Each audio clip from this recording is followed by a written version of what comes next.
Hello കൂട്ടുകാരെ. കൂട്ടുകാരെല്ലാം എന്നോട് പിണക്കമാണോ?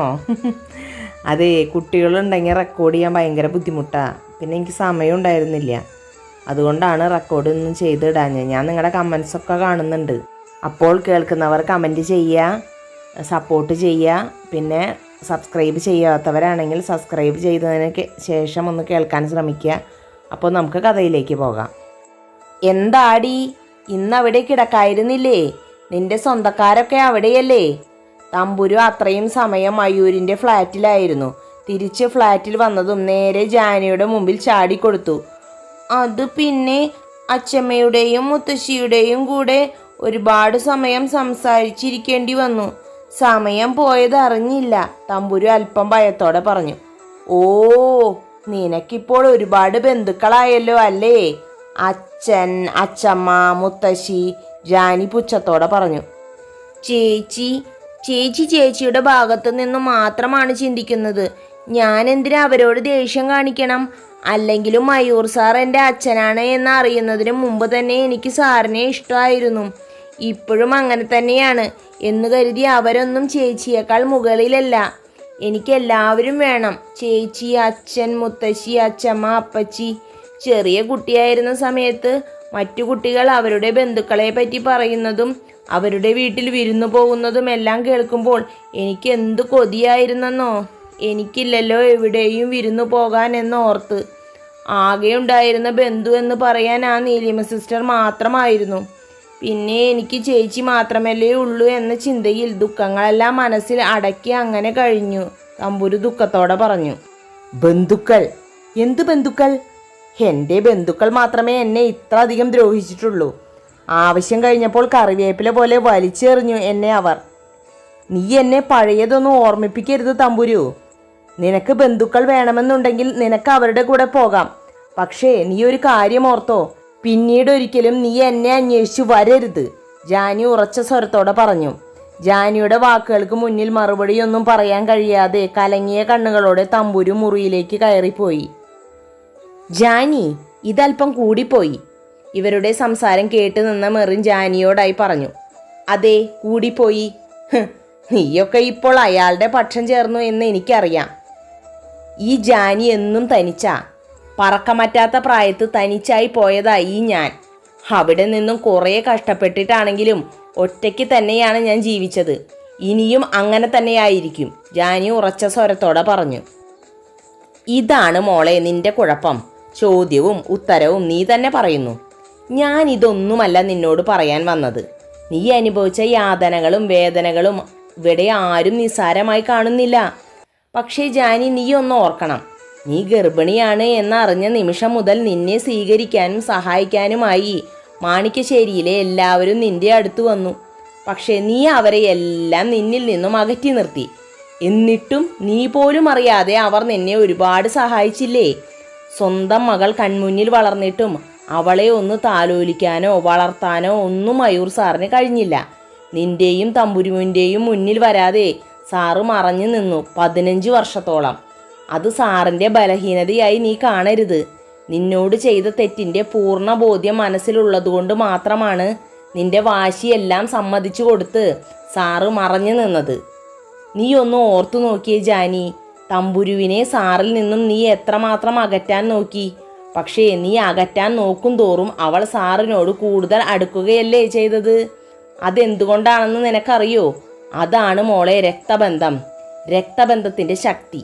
നമ്മളെ എത്ര അകറ്റിയാലും ചോര അതിൻ്റെ ചോരയെ തേടി വരിക തന്നെ ചെയ്യും. നിന്നോട് സ്നേഹമില്ലാഞ്ഞിട്ടൊന്നുമല്ല തമ്പുരു അവിടെ പോയത്. അതാണ് രക്തബന്ധത്തിൻ്റെ ശക്തി എന്നൊക്കെ പറഞ്ഞ് മെറിൻ ജാനിയെ ഉപദേശിച്ചു.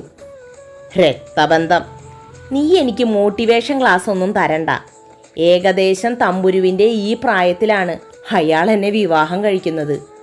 അയാളുടെ കാമപ്രാന്ത് മുഴുവൻ തീർക്കാൻ പറ്റിയ വെറും ശരീരം മാത്രമായിരുന്നു ഞാൻ.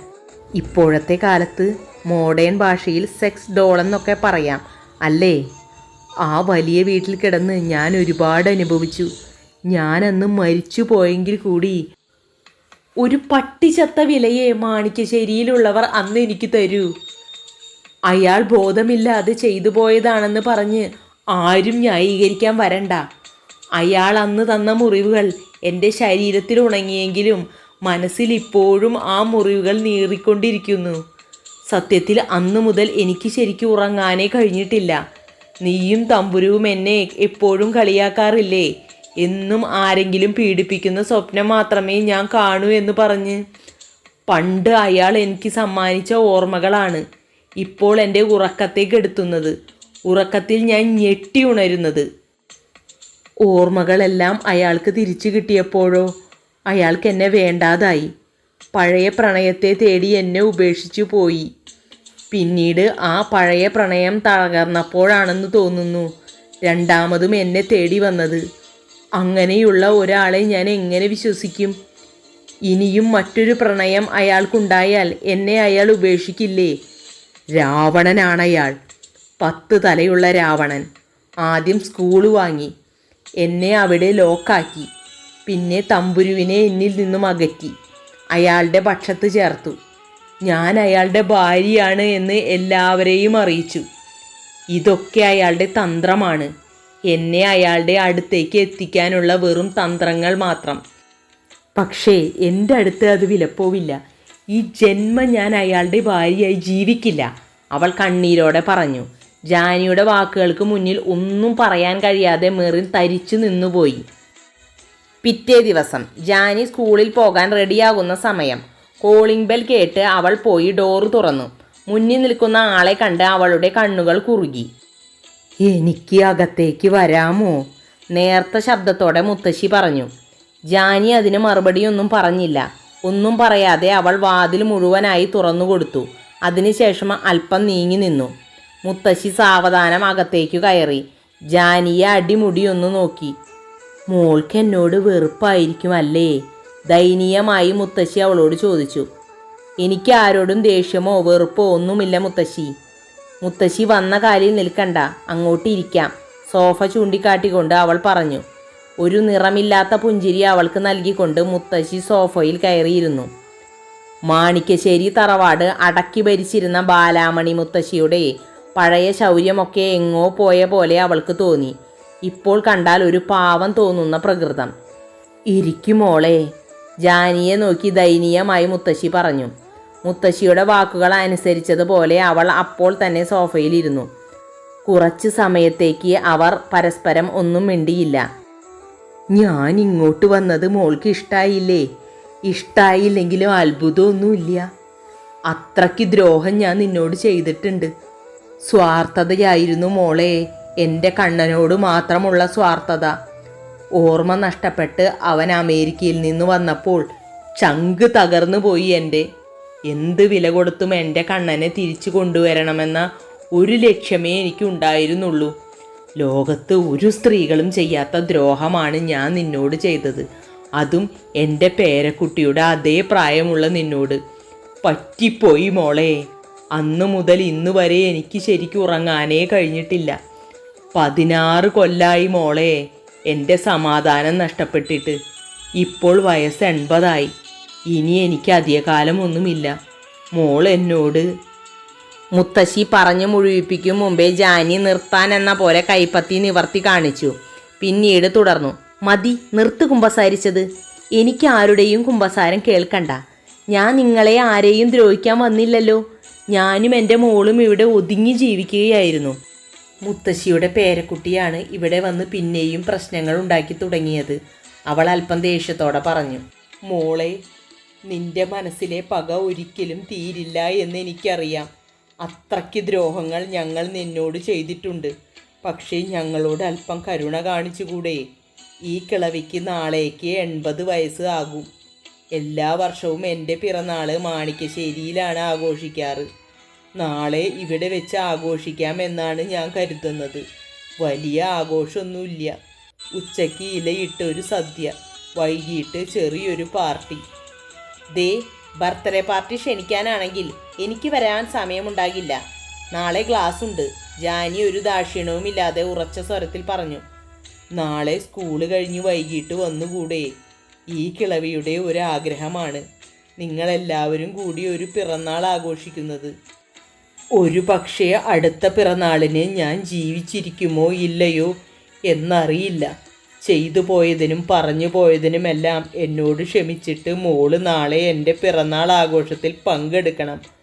മോൾ എന്നോട് ക്ഷമിച്ചില്ലെങ്കിൽ ഒരു പക്ഷേ മരിച്ചാലും എനിക്ക് മോക്ഷം കിട്ടില്ല മോളെ എന്ന് പറഞ്ഞുകൊണ്ട് മുത്തശ്ശി ജാനിയുടെ കാലു പിടിക്കാൻ കുനിഞ്ഞു. ഷേ, എന്താ മുത്തശ്ശി ഈ കാണിക്കണേ എന്ന് പറഞ്ഞുകൊണ്ട് അവൾ ഇരുന്നിടത്ത് നിന്നും ചാടി എഴുന്നേറ്റു. മോള് വരണം. എൻ്റെ ഈ പിറന്നാളിനെങ്കിലും നിങ്ങൾ ഒരുമിച്ച് കൂടി ആഘോഷിക്കണം. ഈ കിളവിയുടെ അപേക്ഷയാണ്. മുത്തശ്ശി കൈകൾ കൂപ്പി കരഞ്ഞുകൊണ്ട് പറഞ്ഞു.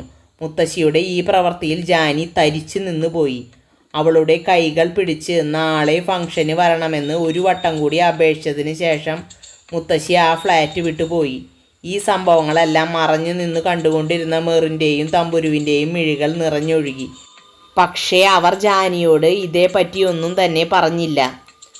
അന്ന് വർദ്ധിച്ച ദേഷ്യത്തോടെയാണ് മയൂർ ജോലി കഴിഞ്ഞ് വന്നത്. വന്ന പാടെ അവൻ മുത്തശ്ശിയുടെ മുറിയിലേക്ക് പോയി. എന്തിനാ മുത്തശ്ശി കണ്ടവൾമാരുടെയൊക്കെ കാല് പിടിക്കാൻ പോകുന്നത്? അവൻ ശരീരം മുഴുവൻ വിറച്ചുകൊണ്ട് പറഞ്ഞു. അപ്പോഴേക്കും അത് നീ അറിഞ്ഞോ കണ്ണാ? ഞാനിത് മുമ്പ് ആഗ്രഹിച്ചതാണ്, ജാനിയുടെ കാല് പിടിച്ച് മാപ്പ് പറയുന്നത്. അത്ര വലിയ തെറ്റാണ് മോനെ ഞാൻ അവളോട് ചെയ്തത്. മുത്തശ്ശിയേക്കാൾ വലിയ തെറ്റ് ചെയ്തത് ഞാനല്ലേ? ശരിയാണ്, ഞാൻ അവളോട് വലിയ തെറ്റ് ചെയ്തു, സ്വബോധത്തോടെയും അല്ലാതെയും. പക്ഷേ ആ തെറ്റ് ഞാൻ ഇന്ന് തിരുത്താൻ തയ്യാറാണ്, അവൾ സമ്മതിക്കുകയാണെങ്കിൽ മാത്രം. ഇനി അവൾ സമ്മതിച്ചില്ലെങ്കിൽ പോലും എൻ്റെ ഭാര്യയെയും മകളെയും കണ്ട് ഞാനിവിടെ കഴിഞ്ഞോളാം.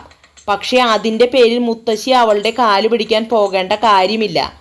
മാണിക്യശ്ശേരിയിലെ മഹാറാണിയാണ് എൻ്റെ മുത്തശ്ശി. മുത്തശ്ശി ആരുടെ മുമ്പിലും തല കുനിക്കുന്നത് എനിക്ക് സഹിക്കില്ല, അവൻ ദേഷ്യത്തോടെ പറഞ്ഞു. തെറ്റ് ചെയ്താൽ മാപ്പ് ചോദിക്കാൻ എനിക്കൊരു മടിയുമില്ല. ജാനിയുടെ ശാപം എൻ്റെ തലയ്ക്ക് ചുറ്റും കിടന്ന് കറങ്ങുന്നുണ്ട് മോനെ. അവൾ എന്നോട് ക്ഷമിച്ചെങ്കിൽ മാത്രമേ എനിക്ക് ഈ ജന്മം മോശം കിട്ടൂ. എൻ്റെ മനസ്സിൻ്റെ ധൈര്യമെല്ലാം നഷ്ടപ്പെട്ടു മോനെ.